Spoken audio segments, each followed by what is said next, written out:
So thanks so much, Ruud, for inviting me here. Obviously, 2 years now, obviously with COVID, it's been very difficult to do things in person, so it's exciting to actually be here in person. So it's an absolute privilege to be here, and being so welcomed in the Netherlands as well has been an amazing experience. So do bear with me, because I am a filmmaker, that's what I do, and I've been doing that for over 25 years. I'm not used to speaking, so bear with me. I may struggle at times, so help me out. If you've got any questions, please, that's why I'm here. It's great if I'm in person, I can give you a really direct answer to anything you might want to know about mobile filmmaking. So I'm going to start by just telling you my journey into mobile filmmaking. How did I get into it? From working with film cameras, 35mm, which is what I was trained in, to then going to the digital formats, and then passing over to mobile filmmaking, which a lot of people at the time thought I was nuts to do. But let's talk through the journey. If I can click it, there we go. iPhone cinematographer.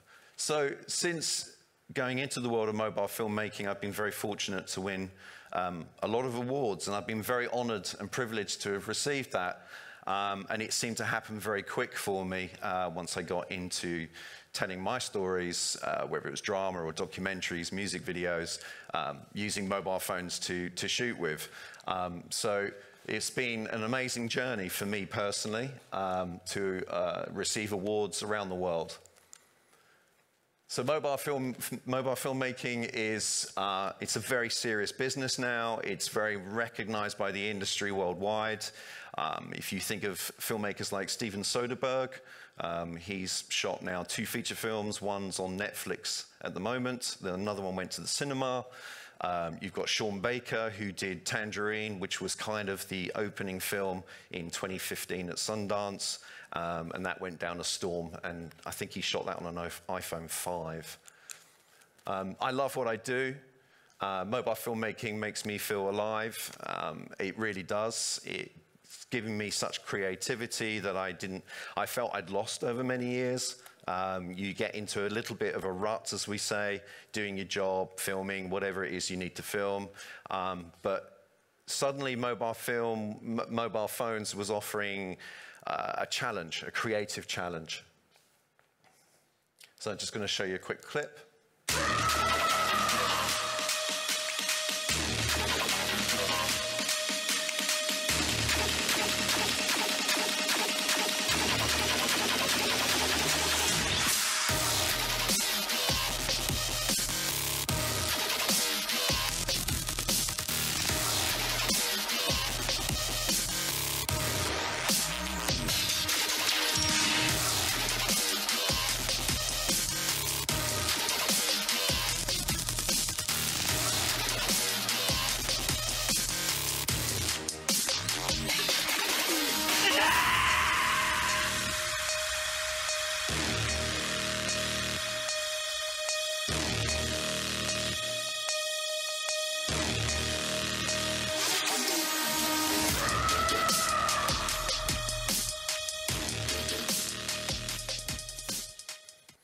So that's what I do. That's just different clips from different films that I've shot, documentaries, music videos. But I spent, prior to working with mobile phones, I did 15 years as a camera operator and director across the industries, working from television to film to commercials. I spent a long time with United Nations as a camera operator in overseas countries, in all sorts of situations and environments that we had to film in. That was an incredible experience. I really learnt my skills as a camera operator during those times. And as you can see over the years, different types of camera systems that you end up working with. So it kind of shows you, it makes me feel actually quite old looking at these. I've gone grey now. But these cameras just shows you the technology and how fast it's all going. From using Letus adapters to shoot more sort of 35mm digital. I'm just going to show you another clip here. So again, all shot on a mobile phone.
So it's that slogan at the end there, get creative with your mobile phone, is what it's all about for me as a filmmaker, is to use your phone and look at it and say, how far can I push it? What are the limits of what this technology can do?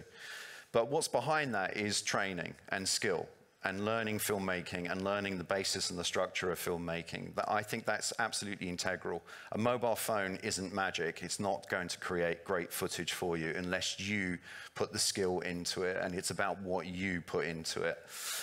So what was my journey into mobile filmmaking? It was quite an intense journey, let's say. You never know what happens in life as you get older. There were two turning points in my life that led me into the mobile filmmaking world. The first one was that I was stabbed in 2000 by two youths in London. Now, at this point, I was already a professional camera operator working in the industry. But I would say, if I look back on my life, I would say this was very much a turning point in my life that actually changed the course of what I was going to do. And during that experience of being stabbed by two young people, I nearly lost my life. I effectively bled to death on the pavement, spent a long time in hospital, had to have multiple operations on my leg to fix it. And after the operation, I had to learn how to walk again. Now, that's not great if you're a camera operator. It's a very physical job. There's a lot of equipment involved. So, of course, I lost all my jobs. I couldn't work. I had to do physio. I had to learn how to walk again. But during that time, yes, there's all sorts of emotions that go through your mind. You think, I don't understand. I was, just walking down the street. Why did they do it? What's going on? Why has society got to this point? And also knife crime in London in particular. I can't talk about the rest of the world, but I can talk about my city. It's out of control. It's really, really out of control. And I needed, as a filmmaker, to know why. Why have we got to that level? So that's when my path started to change. And I decided that I wanted to engage with the young people. And so my path changed in the sense of I wanted to use my skills and my knowledge as a camera operator and filmmaker and work with young people and try and get them to express themselves, to use their voice, to give them opportunities, particularly with the disadvantaged and the marginalized young people in London. I wanted them to have an opportunity to get skilled up, learn the equipment, to tell their story, to try and understand the world that they live in and why things have happened. And so I did a lot of work with youth offenders, ex-gang members. I worked with different units and just young people that knew they could never get into a film school because they couldn't afford it. I wanted to lend my skills to them to bridge that gap because there is a slight issue with the costs of film schools, particularly in the UK. And I felt that that was very unfair on a huge population of young people that deserve to have that opportunity as well. So I spent a long time dedicated to working with young people during the noughts. I think, gee, is that what you call it, the noughts? 2000s up. So dedicated my time, spent a long time mentoring and supporting young people in film production. I was very fortunate to meet Prince William, who congratulated me on my work with young people. That was a real personal honor for me. And so already my journey was going in a different way. I was still doing some camera work as my leg healed and things got better. But I did also spend a lot of time working with young people and running projects. So I'd say the second moment in my life which then brought me into mobile filmmaking was in 2014. My daughter had to go for open heart surgery, and it was very touch and go at the time. And we spent months and months in hospital in 2014, living by her bed as she was recovering from very serious surgery. And it was during that time that I also started to question where I was going. What did I want to do next? What was important in my life? I'm now a dad. What do I do to support her? So I started to think about other avenues. How can I use my skills as a filmmaker to do something maybe a bit different? And it was during those nights in hospital that I discovered an app called Filmic Pro. I don't know if anyone's heard of Filmic Pro. No one's heard of it? Yeah, so someone has, brilliant. Great, okay. Well, in the afternoon session, I'm going to be delving into Filmic Pro, which is a professional video recording app, which most professional filmmakers in the mobile world are using. And I would highly recommend it, so check it out. And also, in the afternoon session, I'll be talking an awful lot more about that. But during that time, I discovered it and became very curious by the technology and where it was going. This is back in 2014. And I decided literally overnight that I was going to just shoot with a phone. Don't ask me why, it was just one of those things. My wife called it a midlife crisis. I was just changing my path. But I had got to a point where I'd been in the business a long time and I was a bit bored with the work that I was doing. And discovering the mobile phone just suddenly woke me up. It was like a light bulb of a creative challenge. And I wanted to explore it more. And everyone in the film industry thought I was completely nuts at that time to not use a main camera system. I mean, you think this is 2014, this is unheard of. Why the hell would you do that? And I said, I just need to do it. I just need to find out what it can do. I want to push it to the boundaries. So for about 2 years from 2014, everyone just thought, nah, it's crazy. Just why would you do that? But then I could see the potential in it in the future. I could see how amazing this small device was. And of course, mobile phone technology is advancing every single year. The lenses are changing on mobile phones. The quality's getting better in the lenses. And I just thought, yeah, I want to be a part of this.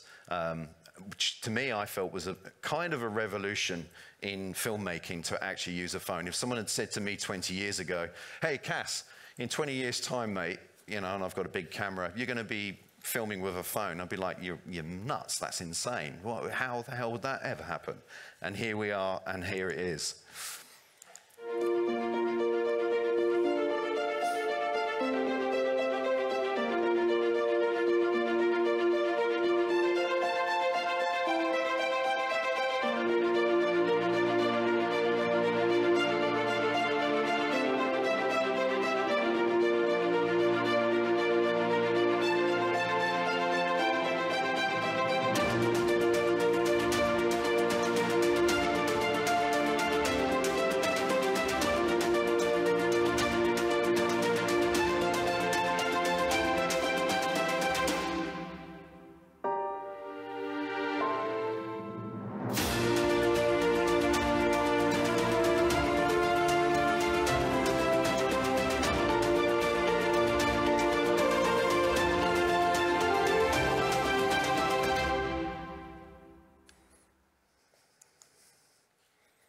So for me, mobile filmmaking in those days was, there was a lot of restrictions. A lot of equipment wasn't available. Nothing had been developed by manufacturers. So it literally was, how do you get your phone onto a tripod? I mean, that was an impossibility back then. There was no way of putting your phone onto a professional video tripod.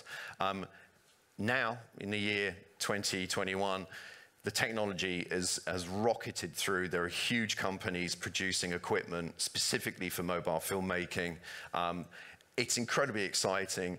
I wish I was 10 years younger so I could just crack on with it. But it's an amazing, exciting time for young people to delve into that world. Now, what I'd say about mobile filmmaking is, you know, I'm not here to convert anyone. I'm not here to say that's what you should be doing. But I do think it's an integral tool to learn, as much as you would learn with mainstream camera systems or an ARRI or a RED camera system. Particularly in the UK, I now lecture in iPhone cinematography. And the studios now recognize that their students need to be taught how to shoot with a mobile phone. So that's actually now part of MA courses in the UK. They recognize that's now a new thing in the industry. And so you have choice. Because the great thing about mobile phone is that it can be a very low budget project, but you can still shoot and make it look really good and reduce the costs of actually making your films. So it gives you those options when you go into the industry. So filming with a mobile then opened up new doors for me. It allowed me to engage with organizations and communities that no way could afford, you know, for a film crew to come in and shoot what it is that they needed shot. Also, by using a mobile phone, I then realized I could go into countries that you just would not be allowed to go in with, i.e. like this big camera here that's filming me right now. There's no way you would have got past security. There's no way you would have got into the country. But using a mobile phone in your pocket and maybe a little gimbal in your bag means that you can actually go into places you wouldn't normally be able to go into. And I think that's incredible because that opens up a whole new window for voices that are not heard around the world to be heard because you can get to them, because you can film with them using a mobile phone, because you can train them, and you can train them to do it themselves because they have their own mobile phone. So about storytelling and being able to expose different situations around the world is very exciting by using mobile phones. So here's a trailer. I think this is the trailer. We'll find out in a sec. Yeah, it's just a short trailer of something I did in Ethiopia.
So, sorry, we'll have to freeze on this image for a little while. It's one of my favorite picks. They were a great bunch of people. Anyway, mobile filmmaking and being able to go into Ethiopia at that time, these medical teams that I was following around the world, from Yemen to Ethiopia and other parts of Africa, would never have been normally possible using mainstream camera systems. The security, the regulations that were in place, it was just impossible to be able to document what was happening. Now, these were British medical teams that were going over to volunteer their services to support and help children, open heart surgery, to fix, you know, as many children as they possibly could in the time that they were over there. And these stories weren't being told because, one, they couldn't afford for a crew to go out there. Secondly, the crew would never be allowed to go out there with them. Whereas I went out there as a volunteer medical support myself. I had my mobile phone in my pocket and a gimbal and a couple of microphones, small microphones, and that was it. I was in. And that really excites me about mobile filmmaking. Those situations, to be able to go in and tell those stories is an incredible thing to be a part of, and something I'm very privileged to be a part of. And in that trailer that I just showed you, Professor Qureshi, who's one of the top heart surgeons in the UK, was actually the one that saved my daughter. And just in that time, we developed a relationship. I then found out what he was doing overseas, these extraordinary things he did overseas. And I said, well, look, I'm a filmmaker. I want to be helping. I want to do something to feel like I'm, you know, giving something back. And I thought, hang on, the mobile phone, the Filmic Pro app, I can do this. So that's how it all started. And since then, I've been involved with other medical teams, and obviously it's incredibly important to tell their stories. So I've been very fortunate to now film all over the world with a mobile phone, from Hong Kong to China to South America, Brazil, Chile. This was actually in Brazil, a documentary I was filming on the rescue of an elephant. The elephant was being rescued from a circus and being taken to a jungle sanctuary. So we were part of that journey. And these were the wonderful Brazilian police officers that were guarding the elephant and obviously protecting us as well on the journey.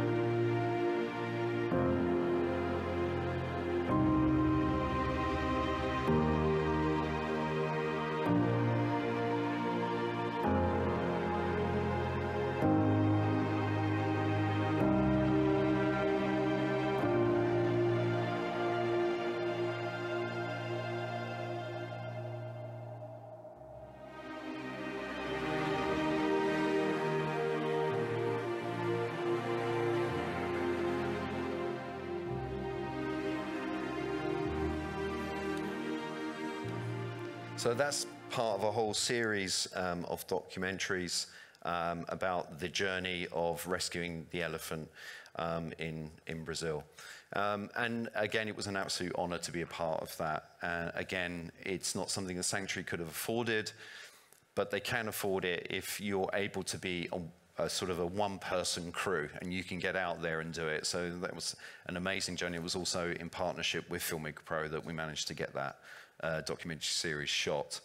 So anything is possible with mobile filmmaking.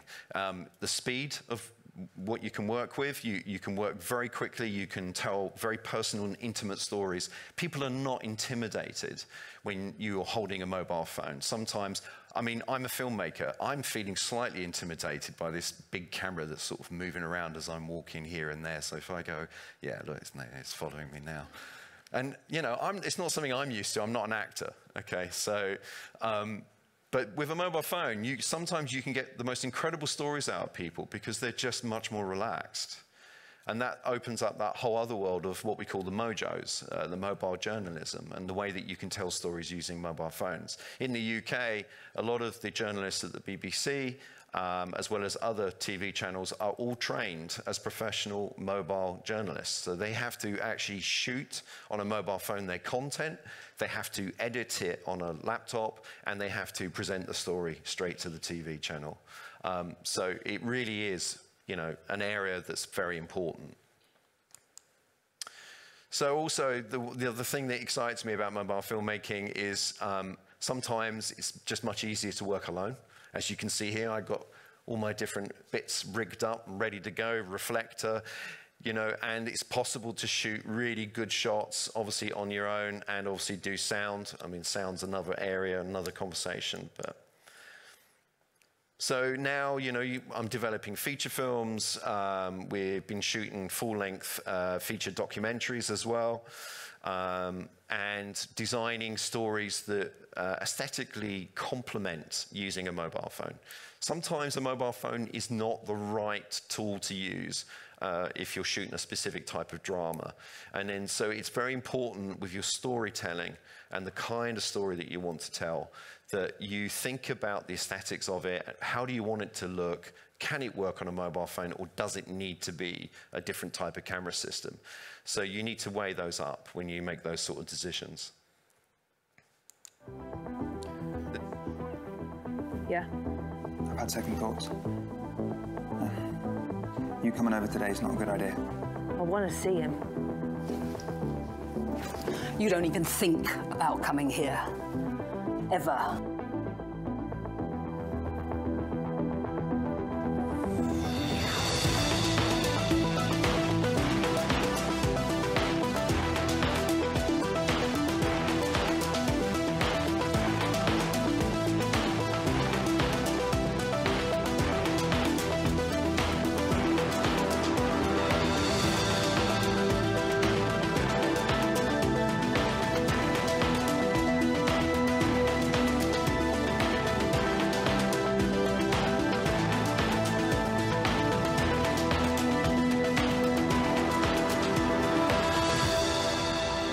She's coming.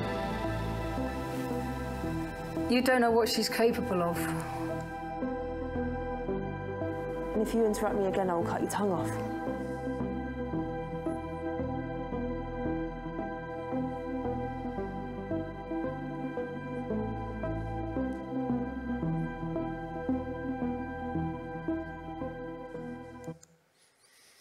So that's a recent drama that we've just finished now, called Deadeye. And it was a real challenge because we used the iPhone 12 Pro Max in what we call 10-bit recording. So prior to that, it wasn't possible. Mobile phones shoot in 8-bit video recording, but now we were able to go to 10-bit. What does that basically mean? Well, in layman's terms, it just means that when you go to color grading in post-production, you've got a lot more quality in the image, the resolution of the image, the pixels of the image to work with, to manipulate the colors to really get the quality that you want from it.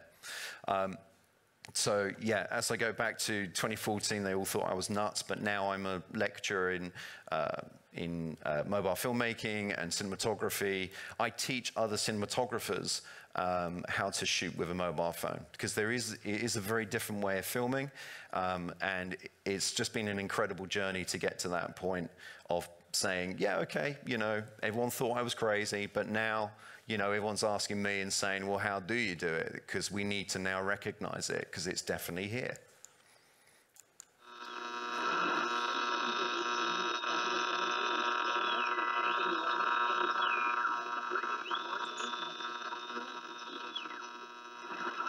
Joining forces with all of you against our common enemy, the coronavirus.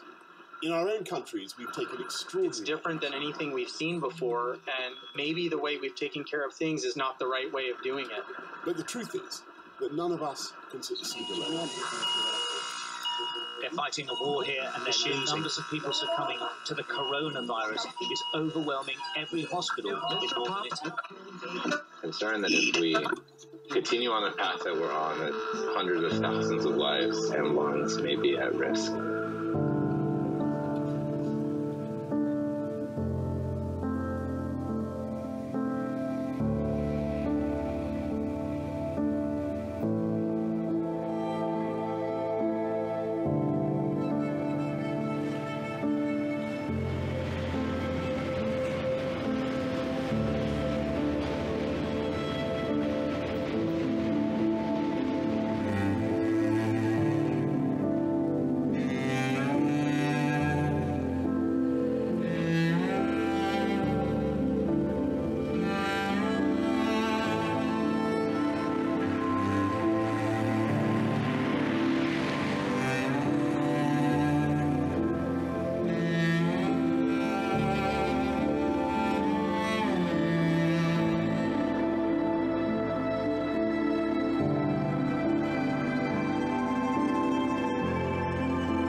So mobile filmmaking, and in particular shooting that, a lot of people at the time last year said, how the hell did you do that? You know, we had lockdown, everyone was off the streets.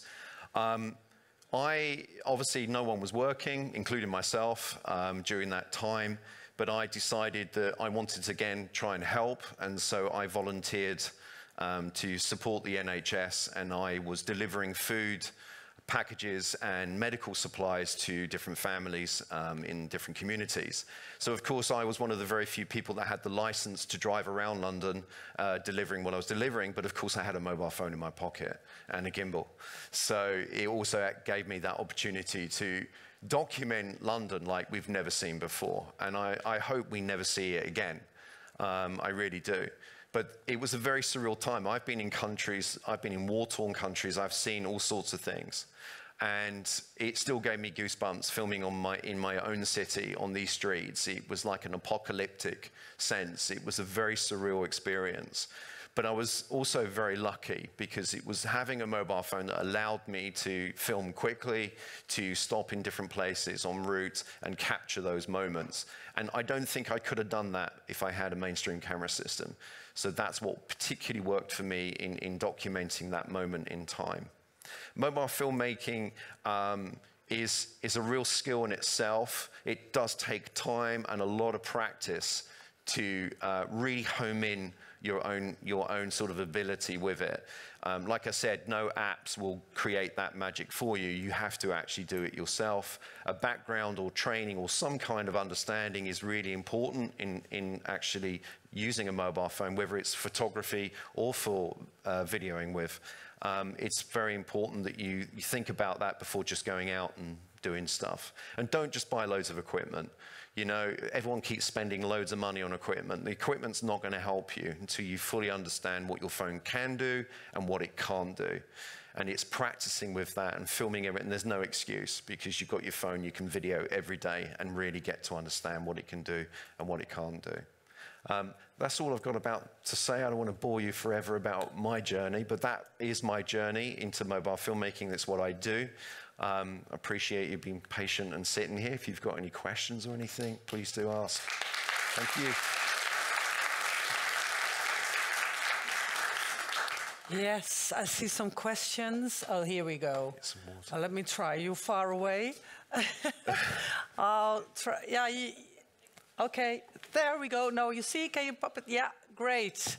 That was a good throw. Yeah, well, almost. Could you tell me a little bit more about what you do with your sound? How do you use it? How do you record the sound? Okay, I mean, in the hour slot later today, I will go a bit more into audio. What specifically would you like to know? I mean, I'm happy to answer if you do an interview or something like that, if you use it for just recording news, as you said to the BBC, what do they use? Just their own mic, or do you have someone with them? No, they will. Most of them now. I mean, in some ways, it's slightly unfortunate because people are losing their jobs that would traditionally be a part of that crew to film the news stories. From my colleagues who specifically work in that area, a lot of them actually have the microphones themselves. So they may use Rode, which is a big make, and they'll use Rode wireless microphones. I think one of them is called Wireless Go. That's the most common one. And they just literally will plug into your phone, the receiver, and then you'll have a little one here, just a bit like what the setup is here. I've got this little setup here. Okay. That's pretty much it, and a 10-pound lapel mic, and it does the job, yeah. Okay, thank you. Okay. Is it a phone you also use for your private life? For my private life? Yeah, is it the same phone? Yes. Yeah? Okay, cool. Yeah. Yeah, I haven't used a main camera system since 2014. So everything I do professionally is on a phone. But what if you drop your phone? That's a very good question. I have dropped them quite a few times. Could you repeat the question because you didn't have a mic? What did you ask? Yeah. Thank you. What if you drop your phone? Well, I have quite a lot of phones. Yeah, I'm of an age that I've collected quite a few. I mean, I still shoot stuff with an iPhone 6. So I have an iPhone 6, I have an iPhone 8 Plus, I have two iPhone 11s, I have an iPhone 12 Pro Max. So yeah, I mean, it's a good question, and I always make sure I've got at least 2 phones on me when I'm working. Yeah, because you never know when you're out filming. Smash, yeah, absolutely. when there wasn't anything available like gimbals or anything like that for phones, did you just improvise with duct tape, or what did you do at that time? Pretty much, yeah, gaffer tape. There was a time when I would gaffer tape a phone to a tripod, yeah. Who remembers selfie sticks? You've actually owned up to selfie stick. Everyone seems to be a bit, no, I haven't got a selfie stick, but everyone seems to have one at home. So back then, selfie sticks was this new thing that come out, everyone's going, yay. And I suddenly noticed at the end of the selfie stick that the holder actually came off. You could actually unscrew it. And I went, because that holder would then attached to a video tripod. It's a 1/4-inch screw, so it attached, and that was the first time I managed to get a holder for it. And I used a selfie stick to actually do what we do now with a gimbal. So I would use that to actually do tracking shots and movement shots, and actually just attach it on the end and just keep doing it until I got it as smooth as possible. Yeah. Oh, there's a question up the back there. Cool. Oh, there's another one there, right? Yeah. I'll just give it through. What has, in your experience, been the best phone to use for mobile video shooting, or do you use different phones for different situations? Yeah, good questions. Complete mix there. My belief is, the trouble with the phone technology is it really changing huge amounts? No, it's not. There are some changes each year, particularly like, if you want to say Apple and how they're developing their lenses. But there are pluses and minuses to that. In particular with an iPhone, there's going to be people around the world who are going to shoot me for this. But dynamic tone mapping is a serious issue.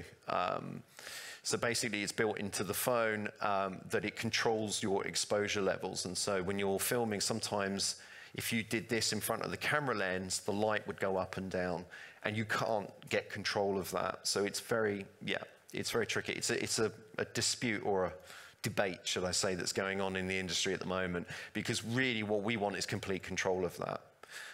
But third-party apps like Filmic Pro do not have that access to that part of the phone.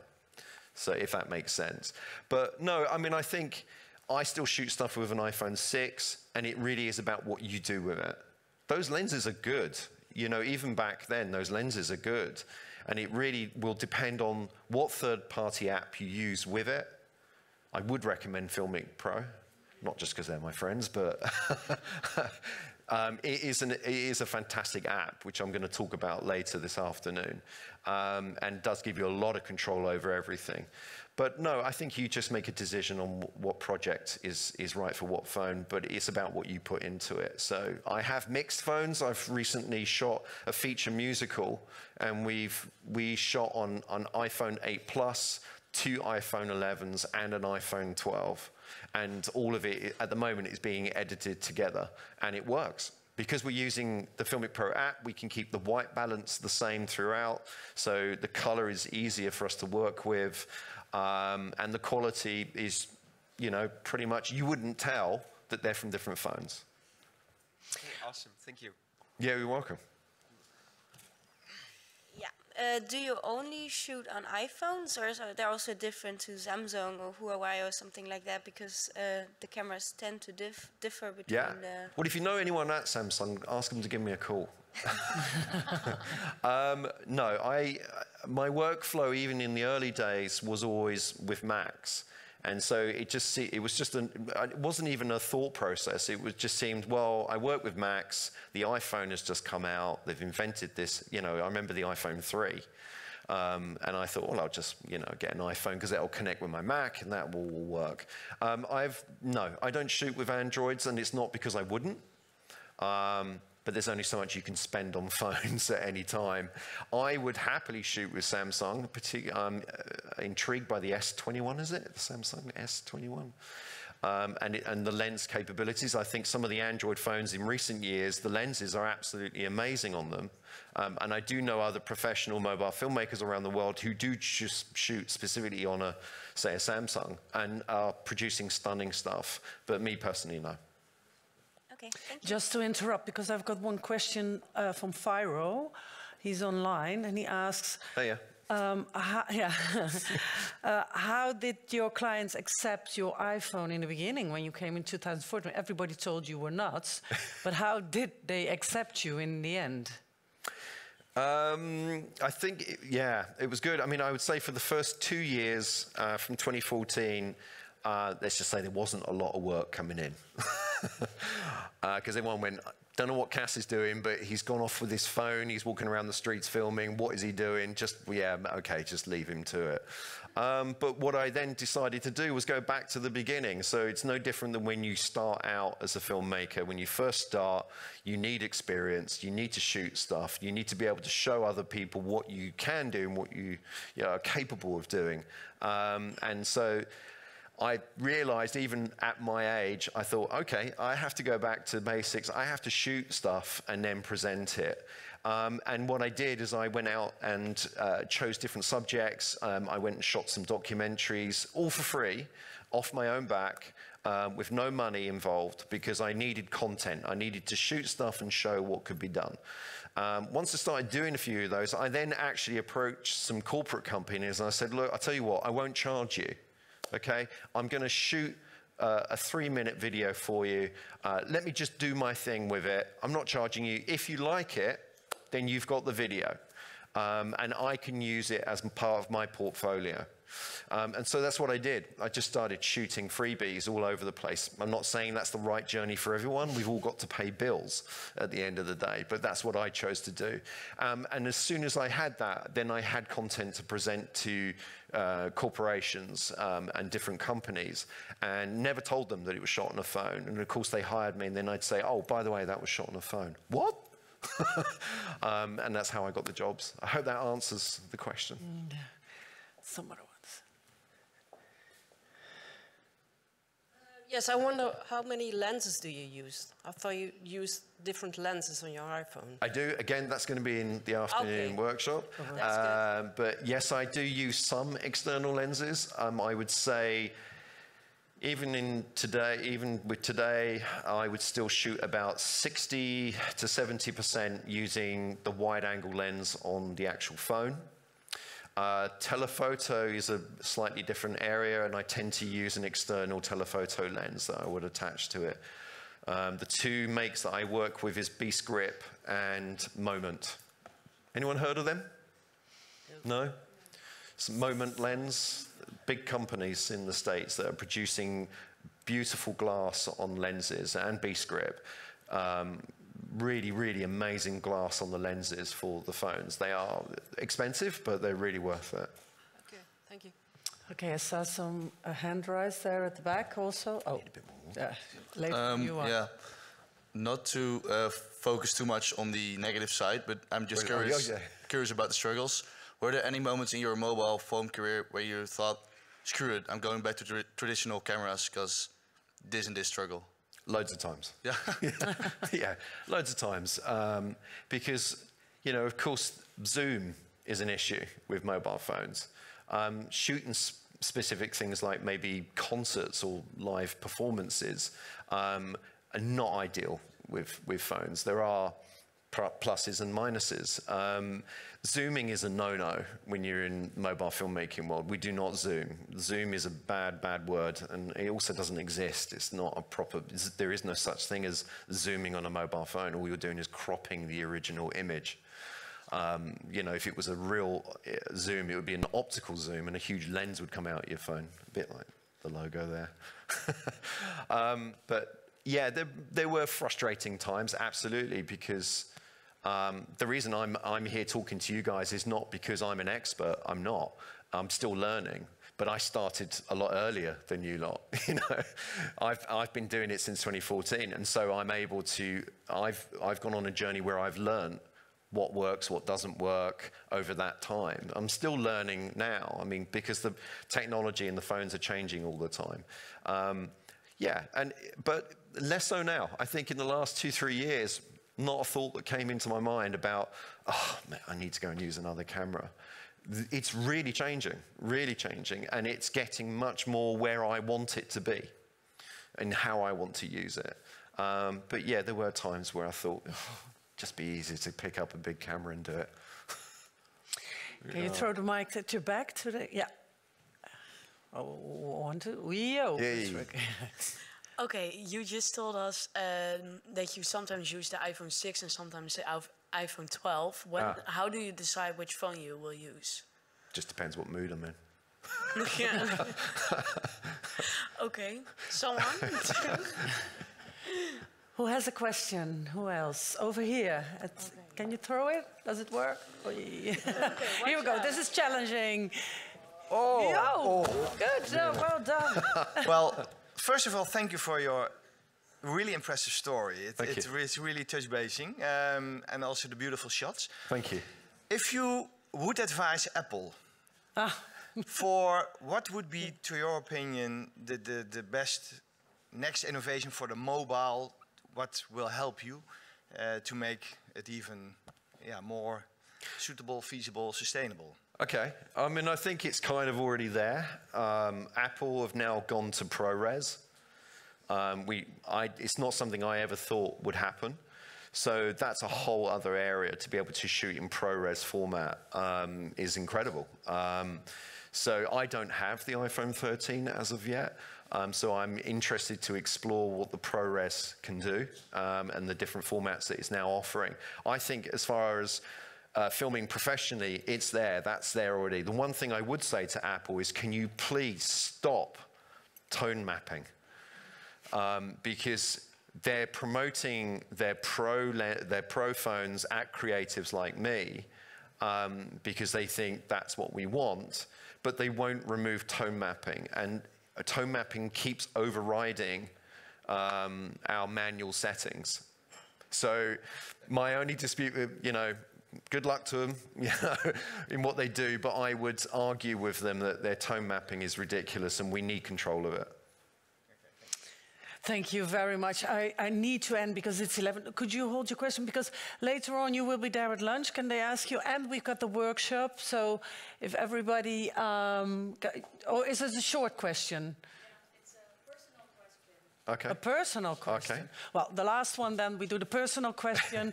and then I need to end, unfortunately. Hi, so it's a personal question. One, how is your daughter? Is your daughter doing well now? And second...